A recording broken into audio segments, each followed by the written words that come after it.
Hello friends, I am Indra Kumar Sherwanshi. Once again welcome to my YouTube channel Anand Career Institute. दोस्तों, आज हम discuss करेंगे उत्तल दर्पण की फोकस दूरी और वक्रता त्रिज्या में संबंध स्थापित करना। दोस्तों, काफ़ी इंपॉर्टेंट क्वेश्चन है, एग्जाम में पूछा जाता है। और अगर आपको अवतल दर्पण की फोकस दूरी और वक्रता त्रिज्या में संबंध चाहिए तो मेरी वीडियो के प्लेलिस्ट में आप देख सकते हैं। दोस्तों, आज हम डिस्कस करेंगे उत्तल दर्पण की फोकस दूरी और वक्रता त्रिज्या में संबंध स्थापित करना। अक्सर एग्जाम में ऐसा पूछा जाता है दोस्तों, उत्तल दर्पण की के लिए वक्रता त्रिज्या एवं फोकस दूरी में संबंध स्थापित कीजिए। सिद्ध कीजिए कि उत्तल दर्पण की जो फोकस दूरी है वह वक्रता त्रिज्या की आधी होती है। दोस्तों, हम स्टार्ट करते हैं। उत्तल दर्पण की फोकस दूरी व वक्रता त्रिज्या में संबंध स्थापित करने के लिए दोस्तों हम मान लेंगे MPN एक उत्तल दर्पण है जिसका P ध्रुव है, F फोकस है तथा C वक्रता केंद्र है। दोस्तों, अब हम चित्र का निर्माण करेंगे। जैसा कि दोस्तों हमने माना था MPN एक उत्तल दर्पण है। दोस्तों, हमेशा याद रखिए जो उत्तल दर्पण है उसका जो परावर्तक सतह होती है वह बाहर की ओर होती है और अवतल दर्पण की जो परावर्तक सतह होती है दोस्तों वह सदैव अंदर की ओर होती है।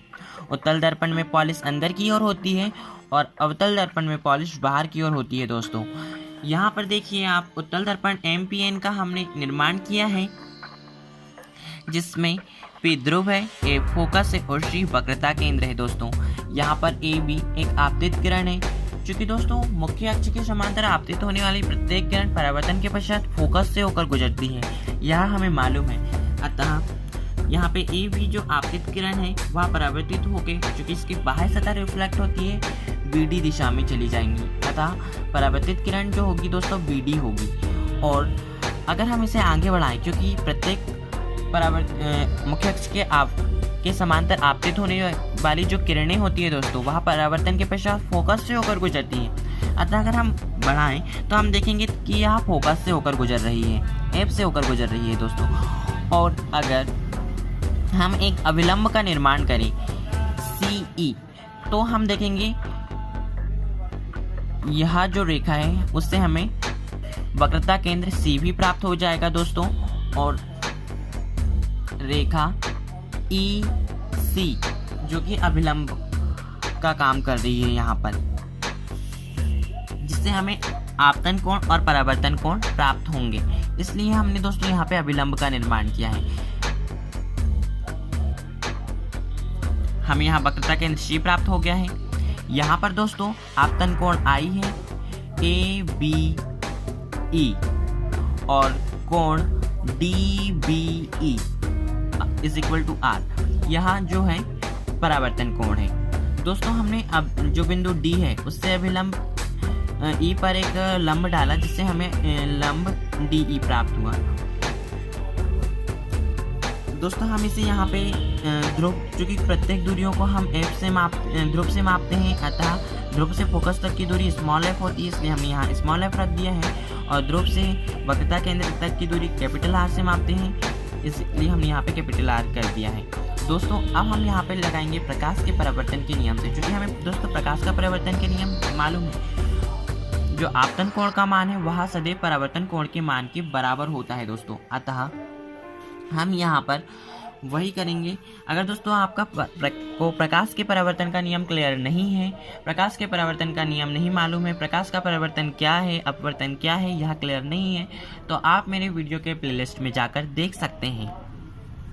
दोस्तों, हमने यहाँ प्रकाश के परावर्तन के नियम से कोण ABE इज इक्वल टू कोण DBE यहाँ कर लिया है। आप देख सकते हैं कोण ABE इज इक्वल टू कोण DBE IR। वही हमने यहाँ किया है, इसे हम समीकरण 1 दे देंगे। अब दोस्तों शेष अभिमुख कोण से आप यहाँ देखेंगे जो कोण DBE है वह कोण CBF के शीर्ष अभिमुख है। जो कोण DBE है वह कोण CBF के यहाँ दोस्तों शीर्ष अभिमुख कोण है DBE R और R कोण CBF के, इसलिए यहाँ इक्वल होंगे। दोस्तों हमेशा याद रखिएगा जो शीर्ष अभिमुख कोण है वह इक्वल होते हैं, अतः शीर्ष अभिमुख कोण से कोण DBE इज इक्वल टू कोण CBF हो जाएगा। इसे हम समीकरण 2 दे देंगे दोस्तों। अब समीकरण 1 और 2 में आप ध्यान से देखेंगे तो जो कोण DBE है वह समीकरण 1 में भी है और कोण DBE जो है वह समीकरण 2 में भी है। अतः चूंकि समीकरण 1 का राइट हैंड साइड और समीकरण 2 का लेफ्ट हैंड साइड इक्वल है दोस्तों, इसलिए समीकरण 1 और 2 इक्वल होंगे। अतः समीकरण 1 और 2 से स्पष्ट हो जाएगा है कोण ABE। जो कोण ABE है दोस्तों, ABE वह कोण CBF के इक्वल होगा। जो कोण ABE है वह कोण CBF के इक्वल होगा दोस्तों। अतः हम इसे समीकरण 3 दे देते हैं। अब दोस्तों आप संगत कोण के परिभाषा से देखेंगे। संगत कोण ABE, जो संगत कोण की परिभाषा है दोस्तों, उसके अकॉर्डिंग कोण ABE कोण BCF के इक्वल होंगे। कोण ABE इक्वल होगा जो दोस्तों कोण ABE इक्वल होगा कोण BCF के। जो I है वह I के इक्वल। दोस्तों एक ही रेखा में एक ही दिशा में बनने वाले जो कोण होते हैं वह संगत कोण होते हैं। एक ही रेखा में एक ही दिशा में बनने वाले कोण संगत कोण होते हैं दोस्तों। यहाँ पे कोण ABE इक्वल होगा कोण CBF के। BCF इसलिए बोलेंगे दोस्तों क्योंकि हमको C बीच में लाना है। सॉरी, मैंने CBF बोल दिया था, यहाँ पे BCF रखेंगे। अतः कोण ABE इज इक्वल टू कोण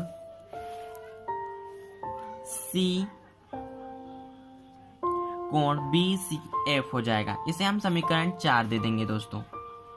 अतः आप देखेंगे समीकरण 3 और 4 में राइट हैंड साइड जो है वह, जो लेफ्ट हैंड साइड है दोस्तों, वह इक्वल है। अतः समीकरण 3 व 4 से स्पष्ट है कि कोण CBF इक्वल होगा कोण BCF के।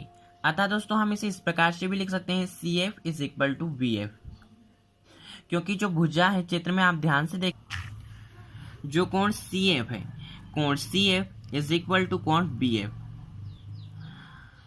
यह दोनों इक्वल होंगे दोस्तों। इस प्रकार हमने अवतल दर्पण की फोकस दूरी और वक्रता त्रिज्या में संबंध निकालने के लिए भी किया था, वैसे ही प्रोसेस हमको यहाँ पे फिर से दोहराना है। और अगर हम चित्र में ध्यान से देखें तो जो PC है वह PF प्लस CF के इक्वल होगी दोस्तों। PC is equal to PF plus CF। और अगर हम इसको दर्पण का जो द्वारक है उसे छोटा कर दें तो जो PF है वह छोटा होकर न BF के इक्वल हो जाएगा दोस्तों। वही हम आगे करेंगे। अभी हम देख रहे हैं CF is equal to BF। चित्र में आप ध्यान से देखेंगे तो यह लगभग बराबर है दोस्तों। अतः दोस्तों हमने इसे समीकरण 5 दे दिया है, CF is equal to BF। अब चित्र में अगर आप ध्यान से देखें तो PC is equal to PF plus CF होता है। अतः समीकरण 5 से हमको जो CF की वैल्यू प्राप्त हुई है, हम वहाँ समीकरण चित्र से प्राप्त PC is equal to PF plus CF में रख देंगे तो CF की वैल्यू हो जाएगी BF दोस्तों। तो हमें यहाँ प्राप्त होता है PC is equal to PF plus BF। चूँकि दोस्तों अगर हम दर्पण का द्वारक छोटा कर दें तो आप देखेंगे, अभी हमने बताया था जो BF है वह लगभग बराबर हो जाएगा PF के। अतः हम BF के स्थान पे PF रख सकते हैं। तो यहाँ हमें प्राप्त होगा दोस्तों PC is equal to PF plus PF is equal to 2PF हो जाएगा दोस्तों। अगर आपको निर्देशांक चिन्ह पर परिपाटी क्लियर है तो आप देखेंगे जो PF है दोस्तों वह ध्रुव से फोकस तक की दूरी को प्रदर्शित करता है, जिसे हम प्लस F से मापेंगे। जब चित्र को एक्सप्लेन किया था, जब हमने देखा था स्मॉल f नीचे लिखा था और कैपिटल R लिखा था, जो कि PC दर्शाता है ध्रुव से वक्रता की दूरी, मैंने एक्सप्लेन किया था। तो दोस्तों अब हम इनकी वैल्यू जो हमें प्राप्त हुआ है व्यंजक P C is equal to 2PF, उस पर हम इनकी वैल्यू रख देंगे। P C is equal to capital R है दोस्तों, जो कि पॉजिटिव है, और हम अगर चिन्ह नहीं भी लगाएं तो भी चलेगा। और जो 2PF है, PF की वैल्यू स्मॉल f है, जो कि हम यहाँ पे रख देंगे। तो हमें प्राप्त होता है दोस्तों R is equal to 2F। अगर हम जो 2 है उसे R के बटे में पहुंचा दे तो हमें व्यंजक प्राप्त होगा F is equal to R/2, जो कि अभ्यस्त संबंध है वक्रता, त्रिज्या और फोकस दूरी में। अतः दोस्तों उस उत्तल दर्पण की जो फोकस दूरी है वह वक्रता, त्रिज्या की आधी होती है। आई होप आपको समझ में आ गया होगा। Thank you for watching my